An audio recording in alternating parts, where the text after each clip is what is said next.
दोस्तों नमस्कार। 4BM गुजरात पर आप सभी का बहुत बहुत स्वागत है। मैं हूं आपका दोस्त मयूर जानी।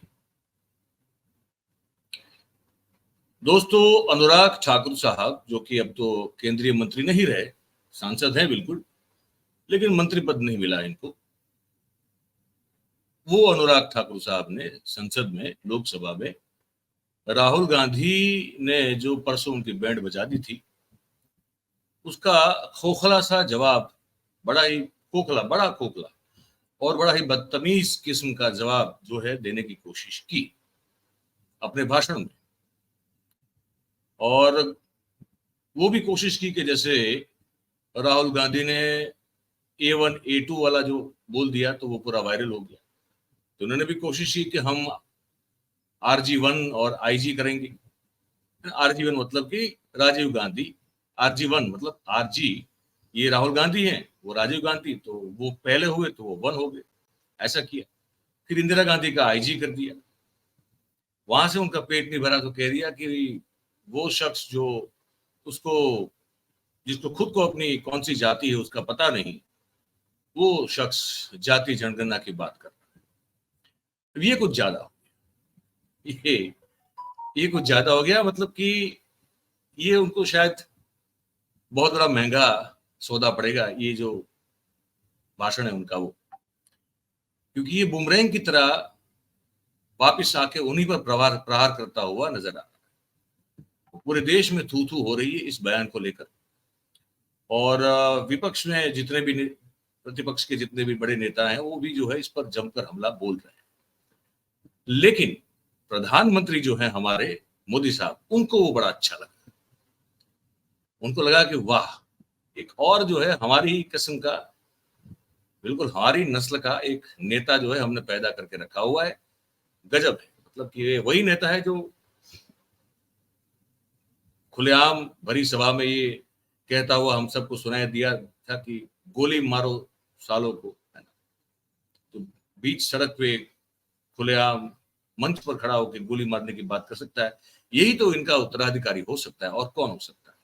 तो प्रधानमंत्री बड़े खुश हो गए, तो उन्होंने इसको जो है ट्वीट करके सबको कहा कि ये अनुराग ठाकुर का भाषण सुने, बहुत गजब है और ये सुनने के लायक है। कैसे कहा? ऐसे कहा, देखिए, ये आप देखिए, इनका ट्वीट दिखा रहा हूं मैं आपको। तो प्रधानमंत्री जी लिखते हैं कि this speech bye my young and energetic colleague Shri Anurag Thakur is a must here. मतलब कि ये जो मेरे बहुत ही युवा और ऊर्जावान साथी अनुराग ठाकुर है, उनके द्वारा जो ये भाषण दिया गया है वो मतलब बिल्कुल जरूरत से सुनने के लायक है, इसको सुना जाना चाहिए। A perfect mix of facts and humour. मतलब कि प्रधानमंत्री कह रहे हैं कि ये जो उनका भाषण रहा वो एक तरह से बहुत ही परफेक्ट मिक्सचर रहा तथ्यों का और व्यंग का। Exposing the dirty politics of the INDI alliance. मतलब कि इंडी अलायंस मतलब कि इंडिया ब्लॉक के जो उनकी जो डर्टी पॉलिटिक्स है उनको एक्सपोज कर दिया अनुराग ठाकुर साहब ने। ऐसा कहकर प्रधानमंत्री जी ने मतलब पीठ जो है थपथपा दी अनुराग ठाकुर के। बस बेटा लगे रहो, तुम ही नाम रोशन करोगे हमारा, बाकी तो कोई दिखता नहीं है, तुम लगते हो कि करो, है ना, तुमसे हो पाएगा। ये वाला मामला अब इस दोनों पर, अनुराग ठाकुर और प्रधानमंत्री, अब दोनों पर जो है थू थू हो रही है पूरे देश में। सोशल मीडिया पे तो हो ही रही है। आम जनता भी जो है ये कह रही है कि ये कैसा कल्चर है जिसका बढ़ावा दे रहे हैं आप। एक आदमी जो जातिगत जनगणना इसलिए चाहता है क्योंकि जिन जातियों का बहुत बड़ा अस्तित्व है उनको कुछ दे नहीं रहे हैं आप, वो इसलिए जाति जनगणना चाहता है।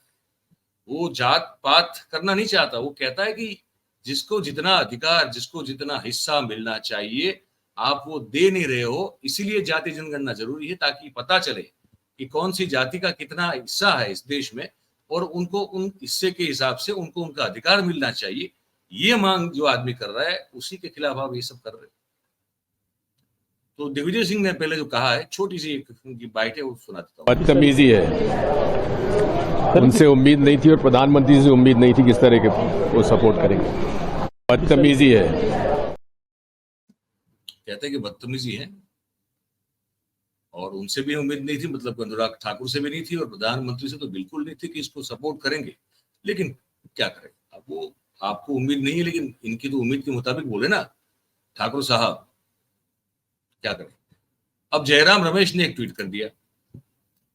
जयराम रमेश लिखते हैं कि यह भाषण, मतलब वो नरेंद्र मोदी की जो ट्वीट है उसको रिपोस्ट करते हुए कहते हैं कि यह भाषण, जिसे नॉन बायोलॉजिकल प्रधानमंत्री अवश्य सुनने वाला बताते हैं, इसमें इनके सांसद ने बेहद ही अपमानजनक, असंवैधानिक और निंदनीय बातें कही हैं।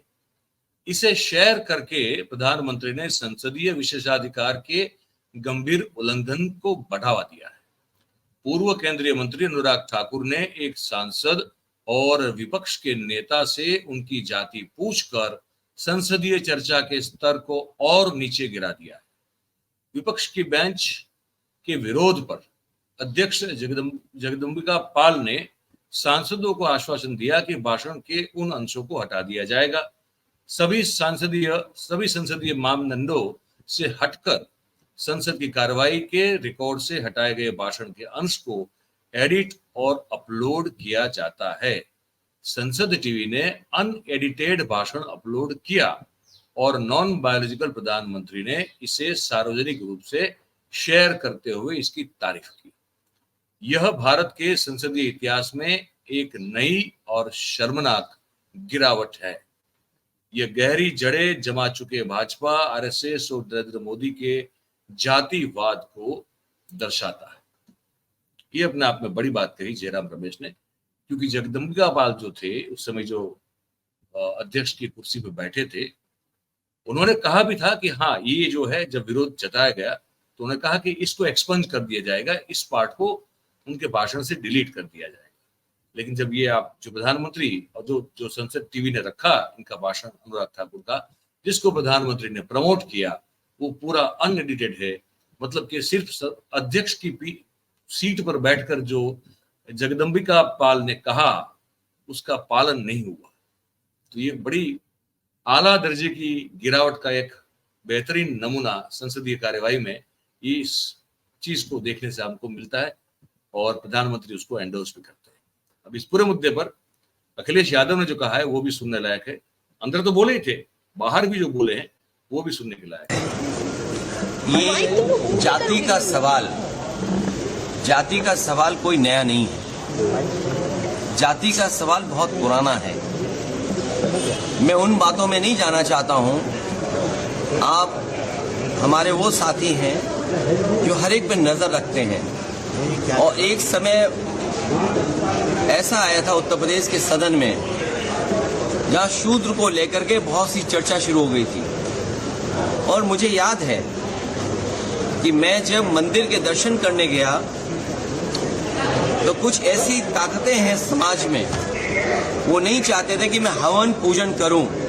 मैं आपसे कहूंगा साथियों कि वो जानने की कोशिश आप करना कि वो कौन सी ताकतें हैं समाज की जो किसी को पूजा पाठ के लिए, हवन के लिए उस समय रोक रही थी। और वो दिन मैं भूल नहीं सकता हूं जिस दिन मुख्यमंत्री आवास को गंगा जल से धोया गया था। मुझे कोई आज समझा दे, कोई जागरूक समझदार इंसान मुझे समझा दे कि किसी मुख्यमंत्री के घर को गंगा जल से कैसे साफ किया जा सकता है। मैंने लोकसभा के चुनाव में मैनपुरी में देखा कि बहुत सारे लोगों ने प्रतिमा को धोया था। अगर ये सब बातें मैं भूल जाऊं एक बार को, लेकिन उसके बाद मैं कन्नौज में उस मंदिर में गया था जिस मंदिर में जाकर के पहली बार मैं चुनाव जीता था, और मेरे वहां आने के बाद मंदिर धोया गया था। सोचिए, आप कल्पना कर सकते हो, जब आप चंद्रमा में जाना चाहते हैं, इलेक्ट्रॉन्स की बात कर रहे हो, डिजिटल इंडिया की बात हो रही हो, विश्व गुरु, अमृतकाल, विकसित भारत, और आप गंगा जल से धोएंगे मंदिर को।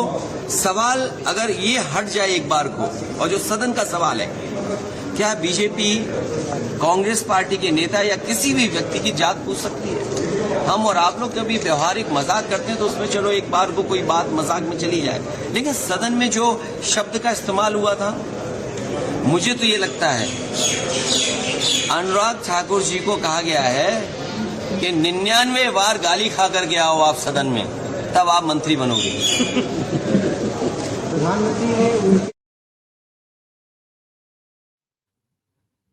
बड़ी वाजिब, बड़ी लॉजिकल बात कही अखिलेश यादव ने।